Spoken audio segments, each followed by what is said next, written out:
Hey y'all, Scott here. First of all, thanks to the show's sponsors and donors who make it possible for me to do this. Secondly, I need more sponsors and more donors if the show is to continue. ScottHorton.org/donate has all the links to use PayPal, Give.org, Google Wallet, WePay.com, and even Bitcoins to make a donation in any amount. You can also sign up for monthly donations of small and medium-sized amounts through PayPal and Give.org. Again, that's ScottHorton.org/donate for all the links. To advertise on the site or the show, email me, Scott@ScottHorton.org. And thanks.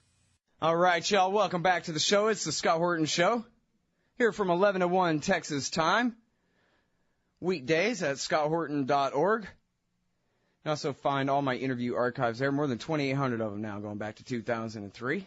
And next will be Patrick Cockburn, Middle East correspondent for The Independent. That's independent.co.uk. You can also find what he writes at counterpunch.org. And he's the author of the great book, the incredibly important book, Muqtada al-Sadr, the Shia Revival and the Future of Iraq. And he is just back to England from Iraq, where he's been reporting for at least the last couple of weeks. Welcome back to the show, Patrick. How are you doing? Fine, thanks. Well, good deal. Very happy to have you back here. And you've got a couple of articles here I have in front of me. Iraqi army losing hold on north to Sunnis and Kurdish forces as troops desert. And civil war in Iraq has already begun, politician claims. I guess go ahead and give us the bad news. I'll try to find places to follow up. Yeah, I mean, it's what's striking about Iraq is that it was bloody but sort of stable the last few years. Now, in part because of what's happening in Syria, the civil war in Syria, this is destabilizing Iraq once again. It's empowering the Sunni Arabs, who are 20% of the Iraqi population, who are the losers since Saddam Hussein was overthrown in 2003. And you can sense that the things are falling apart. The government is losing control of much of northern Iraq. It doesn't control the Kurdish areas already, but now it's losing control of the Sunni Arab areas, which means pretty well everything north of Baghdad. So politically, the ground's shaking under one's feet. And Iraq, in Baghdad, people getting very nervous. They're stocking up in food. Some people sort of leaving the city. There's a fear they're going to be back to the civil war of 2006-7. Okay, now, is it still the case that the way I remember it as of, say, 2008, was that Baghdad itself is now an 85% Shiite city after the sectarian cleansing of the Sunni Arabs there? Is that still approximately correct? That's the case. I mean, one of the sort of outcomes of the civil war was that the Sunni Arabs, most of Baghdad used to be sort of mixed, were driven into enclaves surrounded by the Shia. Most of the enclaves are in west Baghdad. There's a few in East Baghdad, but not many. So they were already on the losing side, but now there's a fear that there might maybe sort of 100% ethnic cleansing, that the remaining Sunni in Baghdad will get pushed out if there's another round of the civil war. Mm-hmm. Now, I know this is probably mostly a stupid question. I just want to make sure that I understand. No one thinks that the Sunnis are about to try to invade and retake Baghdad. The question is whether the civil war that was almost complete will finally be completed. The last one, where the one that the Sunnis were on the losing end of back in 2007. Yeah, it's a good question, and it's important to be precise about this. No, there's no real chance of a Sunni comeback in Baghdad because they're thin on the ground. But that doesn't mean, when you have a really sort of bloody civil war, people's fears are not really often realistic. So you have lots of Shia in Iraq who are frightened of a counter-revolution, of the Sunni coming back, of them losing out, of becoming second-class citizens again as they were under Saddam. Now, that isn't exactly realistic, but that doesn't mean that people aren't frightened of it. And likewise, you have some Sunni who maybe think that they could have a counter-revolution themselves. So in the aftermath of a sort of real mass slaughter, people's fears are only just below the surface. Mm-hmm. And realistic or unrealistic, it doesn't take much to may suddenly have them setting the political agenda. Mm-hmm. Well, and now, for a long time, it wasn't clear that the Maliki government really could be the government of Iraq without the Americans there to support him. And then I guess finally by the time they were done with their sectarian cleansing of Baghdad, he really had solidified his power, at least between Baghdad and Basra. But then there was always a question of the degree of autonomy in, I guess, what they call the Sunni Triangle in Fallujah and Mosul and those cities. But so now I think you're reporting that the Iraqi army, which is basically the Shiite army of the Badr Brigade of the Maliki government, that those guys are going home from the Sunni areas, that they're basically... Yeah, you have north of Baghdad, you have the Sunni Arabs, the 3 or 4 provinces they're the majority in, and north of that you have the Kurds. Now, the government in Baghdad, the Maliki government, hasn't controlled the Kurdish areas since 2003. But they did, the Sunni in the north were previously prepared to have a sort of alliance with Maliki against the Kurds in places like Kirkuk and Mosul in the north, big city. Now, just recently, because of a big protest movement by the Sunni Arabs for the last 4 months, they've been having peaceful protests. Peaceful until on the 23rd of April, there was a massacre at a place called Hawija in Kirkuk province. At least 44 people were killed and others were killed later. Since then, the Sunni are sort of changing. They're more and more against Maliki. So Maliki is more and more isolated. He's more and more, it's a sort of Shia bloc in Baghdad and the south. So the country, all this is kind of complicated and difficult for people to follow, I think. But the bottom line is that Iraq is breaking up. It may not break up like, somebody announcing the end of Iraq, like the end of the Soviet Union, but just de facto, on the ground, the place is disintegrating. And at this point, would you say it's virtually impossible for the Maliki government to, if he wanted to incorporate the Sunni Arabs and the Kurds into the government in a way and extend the government's force out in such a way as to prevent that? Or this is just a done deal now? Well, you've still got Kurds who are members of the government, and I think they'll probably stay that way. But they have increasingly sort of distant relations with Baghdad and Maliki. They don't like Maliki. They don't trust him. They think that whenever he has an opportunity, he'll do them down. Now, he used to sort of try and unite the Arabs against the Kurds and play the Shia and against the Sunni.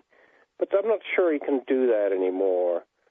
He's done it too often in the past. There's a mood of general hostility against Maliki. And this is against the background of a government, despite having $100 billion in oil revenues every year, has done nothing with it. There just isn't electricity most of the time in Baghdad. The drainage and sewers don't work. There isn't fresh water. This is kind of a kleptomaniac government. That's not just my phrase, but, it's the phrase you find used by senior ministers who just left the government. It's really a government of thieves, in their words. So that adds to the sense of crisis and makes it difficult for eroding the support of the government. Well, now, I know there's a lot of violence. It's sort of unfair that the summer of 2007 is the benchmark when that was, the very worst of it. But it sort of seems like, as you've been describing the situation, the lines are already basically drawn. As intermixed as the Sunni and Shia Arabs used to be, they're not so much anymore. And whatever degree, I guess, it's destined to get worse, it is still sort of finishing the civil war that's already been fought. You're saying that the Shiite government doesn't really have the ability to conquer the Sunni Triangle any more than the Sunni Triangle has the ability to retake Baghdad, and the Kurds are going to at least stay out of that one. And so, how bad of a civil war are we really on the brink of if everybody's already seceded from the Union? All the sort of areas that in different conflicts in the Middle East are sort of affecting each other. Everything's kind of interdependent. So the more as the civil war in Syria goes on, it affects Iraq. It means the Sunni think, wow, we're a majority in the region, we can fight again. And the Shia think, well, we're a majority in Iraq and we can get backing from Iran, so we can fight. Right.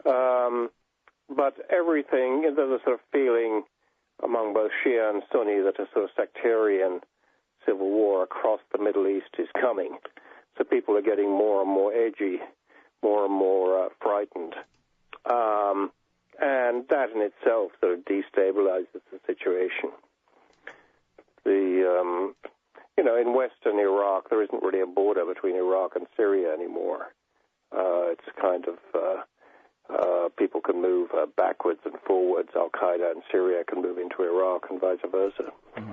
Well, and some of the rebels in Syria have talked about, I guess, maybe on a down day, said, well, maybe we'll have to just settle for seceding and creating an alliance with the Sunni part of Iraq, even if we can't take Damascus. I don't think that's really on.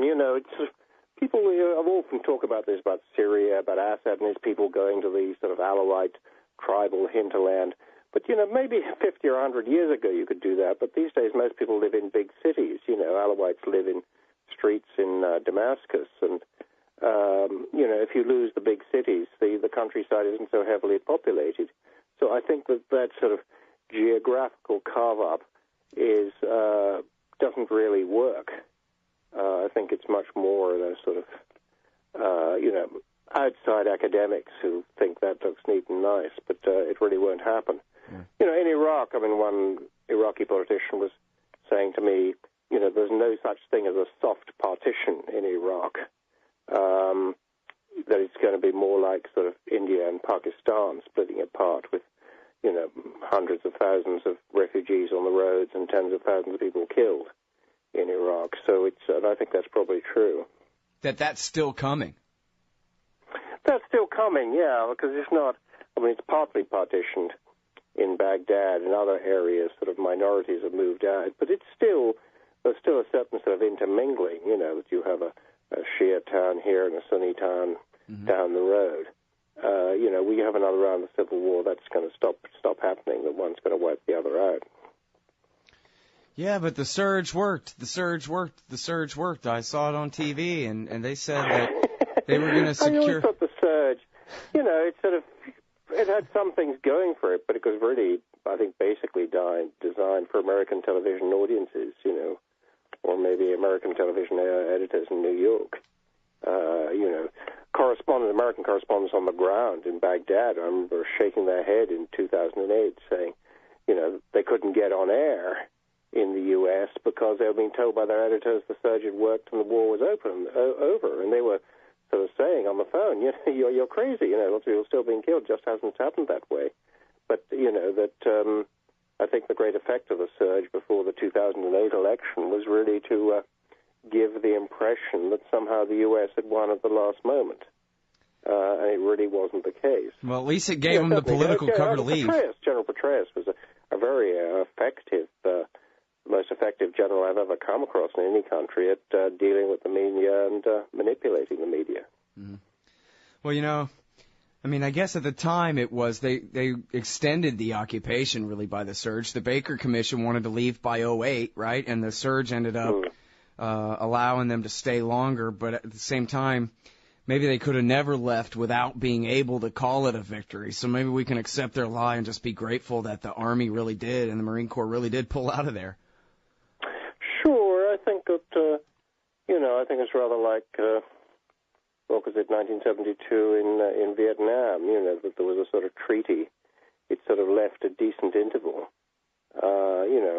I don't think any U.S. president can sort of admit to a defeat, but there was something there that they could sort of claim a victory. At a famous point, Senator McClain sort of was walking through parts of Baghdad, as if it was all sort of reconquered territory, and the bit you couldn't see off camera was, there was a whole company of U.S. troops surrounding him. So I think that, I think it was always exaggerated. Yeah, helicopters and snipers and everything else. Sure. Yeah, that was a fun one. All right, now, so let me ask you this, because this comes up from time to time, and it's, I may be saying it wrong, the Yannan plan, and I don't know whether there's any relation whatsoever to that and the Biden plan, but it's certainly the chairman of the Senate Foreign Relations Committee, Joe Biden, currently the vice president, all along, from 2002 even, or certainly from 2003, promoted the breakup of Iraq into three and said you'd need a horrible minority dictator like Saddam to hold it together otherwise, so go ahead and break it up. And then, of course, the Yannan plan spin on that is that what Ariel Sharon wanted and what the Israeli right wing wanted was to see Iraq, Syria, Lebanon, and every other Arab country broken into little pieces so that they could never even think of challenging them again. Yeah, I think they probably did want that. I think in Iraq, I don't think it's quite, I don't think there was never an inevitability about it. I think choosing Maliki as prime minister was probably, so retrospectively, the U.S. and Britain and everybody else thinks it was a real disaster. Actually, it was Zilmay Khalilzad, the U.S. ambassador in Baghdad, who did the choosing in 2006. And Maliki kind of has the mentality of a security man, rather like Saddam in that way.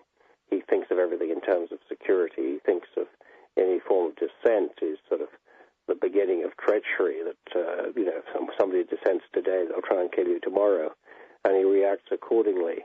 So I think that, there are things that would have been going for Iraq under a different leadership, but a completely corrupt and dysfunctional government, plus a government which is basically sectarian in all its attitudes, that it has never really tried to conciliate the Sunni. It's confronted the Kurds. There could have been a balance of power between these communities, but this is the government that's been in the Baghdad has never really tried to do that. Right. And that was the thing that the surge was supposed to accomplish, right, was to create the security space where you could have even these terribly opposed factions meet together in the democratic process and work these things out in a way that'll at least stop the killing. And that's exactly what did not happen. Those benchmarks were never met. Yeah, it never happened. It the government took it as, the surge had finally defeated the Sunni. It didn't much like the awakening movement and so forth, which had taken on Al-Qaeda, and was kind of waiting for the Americans to leave to finally enforce a complete victory over the Sunni. So I think that, the surge, it's curious. It's sort of interesting. I guess people will write PhDs about this in the future, how this an alteration in military tactics, that Al-Qaeda had become more powerful than it should have done because it was never that popular in Iraq. The U.S. could take advantage of this, but it was completely oversold. And I think the media are very credulous in thinking that there's been a complete transformation. Yeah. Well, now, isn't Muqtada al-Sadr, I know that he is of some religious rank inside the Shiite religion there. But he's also been a nationalist, and at least in the beginning of the American war, consistently, for a few years anyway, denounced the Hakim faction and the Badr Corps faction, the Supreme Islamic Council, for being for this sort of federation. And he said, no, we should have nationalism. We're all Iraqis, and it doesn't matter which sect you're from and that kind of thing. And even as late as I think it would be late fall, say early December, or late November 2006, I think, he was proposing something called a government of national salvation, where it would be an alliance of all Iraqi nationalists against the American and Iranian-backed Supreme Islamic Council. And he's still the most powerful guy behind the scenes in the Shiite political factions, right? So is there any hope that he could head off the war, maybe? The thing is that, it's kind of Iraqi, he was supporting the Sunni dissidents and so forth. One of the problems is that Maliki, as prime minister, kind of plays the sectarian card. He sort of, makes sure that the Shia in general feel under threat from the Sunni, under threat from counter-revolution. So the worse things get, and according to many sort of critics in Iraq, because of him, in a way, it strengthens his political position because his sort of core support in the Shia community feel more frightened, and therefore they tend to vote for him. So he benefits from a sort of crisis of his own creation. Yeah. Well, he must have studied under the Americans. Yeah, I mean, all governments kind of like to sort of have crises which they can then claim to resolve, but sort of particularly the present government in Iraq, all it does really is sort of create crises with different groups. And it used to be, they get worse and worse, and there's not much sign of this turning around. But above all, Syria, the civil war in Syria is sort of crossing over into Iraq. I don't think people have quite sort of grasped this, so there isn't much media coverage of it.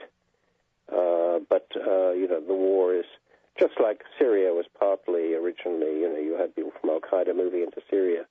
Now you have people sort of moving the other way. The two crises in Syria and Iraq are turning into one crisis. Well, now, this never got any coverage on American TV, or maybe not even in American papers. I've read it in European papers for sure. And that is about the peaceful protests by the Sunnis. And they really have created this massive, I don't know, honestly, I've never read any real good description of it, but it seems like many reports of gigantic peaceful protests for, the last couple of years? Thousands of people on the streets having sort of, it's kind of modeled on what happened in Egypt in 2011. It's, was what they call the Sunni Spring. And it was peaceful until the army, the Iraqi army, decided to break up a sit-in in a place called Hawija in Kirkuk province on the 23rd of April. And they sort of went in with tanks to sort of against a peaceful protest, killed 44 people, I think 8 of them were children. They basically shot the place up. But actually, it was worse than that. I mean, there's quite sort of credible pictures and video of protesters with their hands tied and feet tied or handcuffed. And later, these same people were found with a bullet in the head in the square. So the assumption is, among many Iraqis, particularly in the Sunni community, that a lot of these people were executed. So, you can imagine the effect that's having on feeling in the country. Yeah, well, man, it's just too bad. I don't know. So, I don't know, maybe this is silly, but what about the counterfactual? If the Americans had just left Saddam in power and said, listen, just help us fight against the Mujahideen and we'll let bygones be bygones. We don't even have to be as close as under the Reagan years. I think there's something about, maybe I mentioned this to you before, that people sort of run two things together. One, there was an American British invasion to get rid of Saddam, but Saddam, bad guy, a lot of Iraqis glad to get rid of him. But there was never, then the occupation, which was a catastrophe for Iraq, and that really sort of raised the political temperature, and all the disasters that followed really came from the occupation. Mm-hmm. So in other words, you're saying... Well, basically to stop the Iranians benefiting from getting rid of Saddam. So you're saying that if they hadn't have done the occupation, pulled it off as poorly as they pulled it off, that it really didn't have to be this way at all, even if you assume the regime change. I mean, the occupation, they moved in, they dissolved the army and the Ba'ath Party. So basically, this reduced the Sunni, who've been mostly running Iraq, to second, third-class citizens. But Patrick, didn't they have to do that? I mean, didn't it come down to the Ayatollah Sistani saying, you don't want to start this war all over again against us, do you, pal?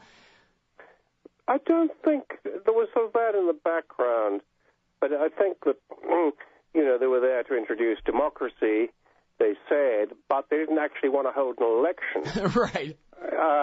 Because they thought it would be won by Shia religious parties, as ultimately it was, that had close relations with Iran. So they were sort of, it's very much like an old-style sort of imperial occupation.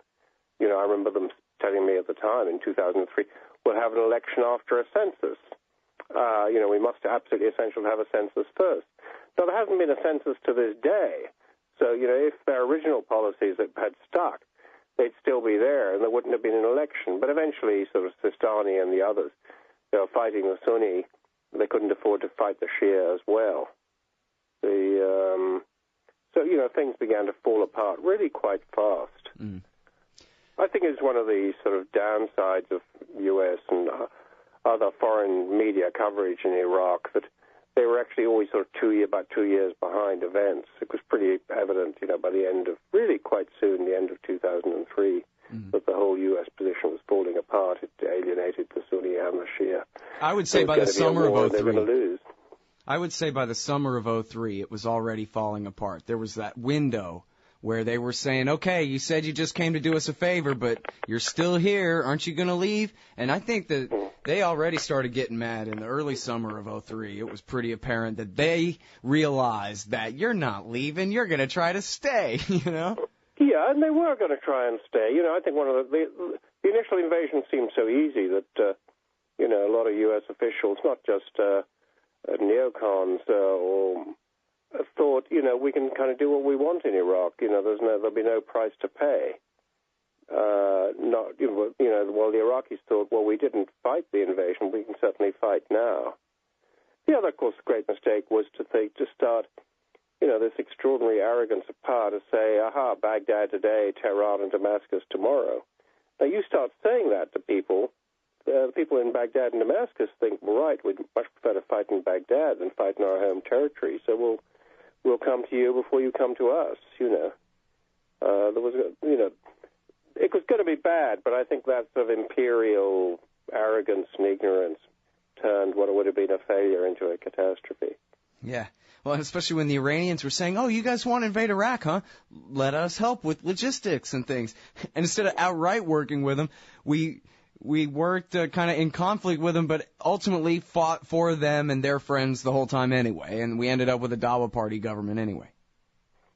Yeah, I mean, it's a peculiar period. I was talking last week to an Iraqi politician, and he said, I named, you know, the period 2003 to 2013, he called the American-Iranian period in Iraqi history, when the country, Iraq, was dominated by two sort of foreign powers. But it was dominated by two foreign powers who kind of fought each other, you know, trying to basically fight each other. And consequently, you know, Iraq paid a price for this, you know, that only leaders who would get on with both powers could sort of form governments. And these were often peculiar people, very corrupt people. So I think, you know, it's sort of a part of U.S. policy in Iraq was sort of somehow to be openly confrontational to Iran, but sort of secretly try and reach some arrangement, but never quite, you know, trying to keep it as secret as possible. Right. And I'm sorry for jumping around so much, but if I can ask you one last one, it would be, are the Syrian rebels any closer to actually winning against the Ba'ath Party in Damascus, the government there, than the last time we spoke? No, actually it's gone the other way, you know. I mean, it's always been the case. I mean, it's the case now, it was the case a year ago, that the rebels, you know, they've conquered, taken one not very big provincial capital, you know. They haven't taken any other cities. There hasn't been any really big defections of whole units or really important generals. And the last sort of 1 or 2 months, certainly the last month, things are going against them, you know. You can drive now from Damascus up to Homs, and then you can, north of Damascus, and then you can drive to the coast. So the rebels, if anything, have been losing territory. So it's going that way. I mean, the standoff, neither side is winning. Maybe neither side is capable of winning.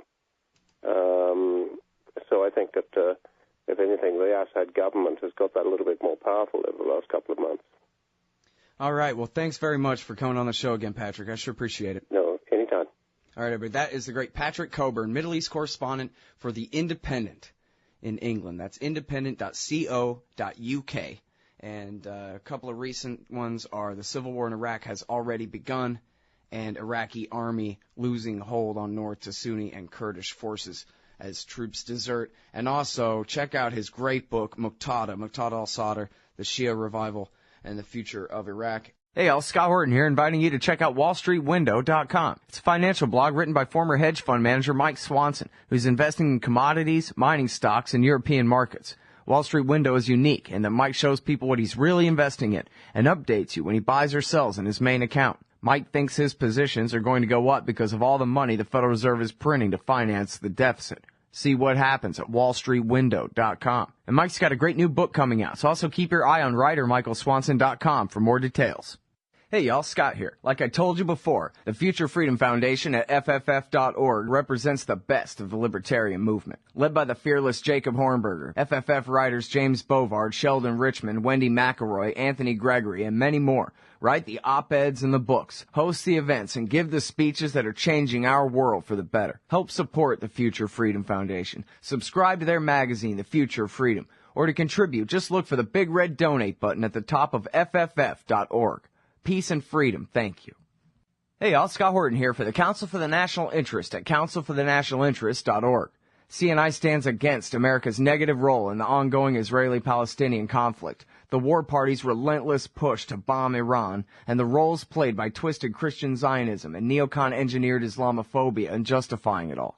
The Council for the National Interest works tirelessly to expose and oppose our government's most destructive policies, but they can't do it without you. Support CNI's push to straighten out America's crooked course. Check out the Council for the National Interest at councilforthenationalinterest.org and click Donate under About Us at the top of the page. That's councilforthenationalinterest.org.